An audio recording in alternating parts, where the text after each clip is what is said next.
Hey everyone, now that I've had a bit of time getting back into memories and shifting the work from Labyrinth and Prelude into the core game, I thought it would be a good idea to go over exactly where things are. So the first thing I did when coming back into the RPG was to finish up the backlog of missing animations and character rendering.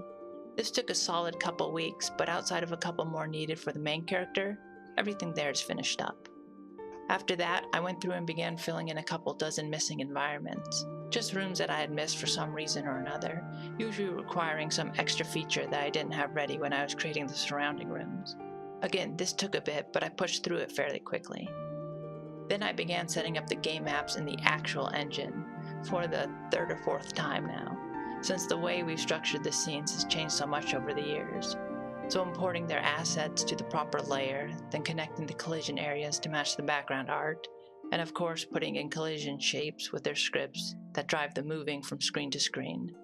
It was a long and boring process, as it always is, but hopefully this will be the last time. Next came a pass of adding the area particle effects. Just a small touch to each area that helped with a bit of atmosphere and motion and set them apart more. And finally, I began a pass to add the plant distribution. Surprisingly, there are quite a few different plants in the game, enough that I'll be doing a video on them soon. This is where the previous work on Prelude and Labyrinth has really started to show its benefit. First off are just the body of creatures and plants I had used for the demo. I'll need to adjust them a bit to fit into the newer gameplay, but it's still giving me a great jump start. There are also the workflows that I developed while doing those games, such as how I plan out the distribution of creatures and plants. I found it was easiest to use the world map I kept for tracking screens, and then just place tiny icons on the map to represent what I needed to place.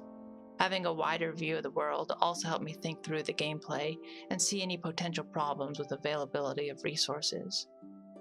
So that's where things are now. After I've finished the plant spawns, I'll be going back and setting up more creature scenes to be ready for spawning into the game. Then I'll go through and set up their spawner distribution for the general creatures. Next, it will be time to finish the player's abilities, though I'll be able to lean a bit on the stuff I did for Prelude, such as throwing seeds and growing them, but I'll still need to take the time to get quite a few unique abilities finished and working and more inventory icons done for them all. At that point, the game will be playable, but missing the story, so I'll be inserting the story characters and their dialogue and any gates on the world to avoid sequence breaks. Finally, I'll be finishing the side and extra encounters that I'll sprinkle around. Overall, now that I've had time to really look at what's left, the roadmap doesn't seem that bad in terms of time to completion.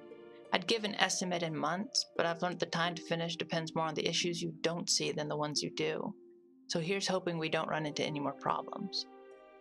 There's also a bit of work to be done in terms of game systems, such as the moving platforms for the water area, or even how we'll handle the water again. But that should happen alongside the other stuff I'll be doing without causing any delays. Anyhow, I'll be doing more updates like this as things progress, testing creatures, abilities, and all sorts of other bits alongside the longer videos that focus on the broader topics. And I'll even be doing some videos on random subjects I found interesting in the games world. So don't forget to subscribe if you want to keep up to date on all that, and thanks for watching.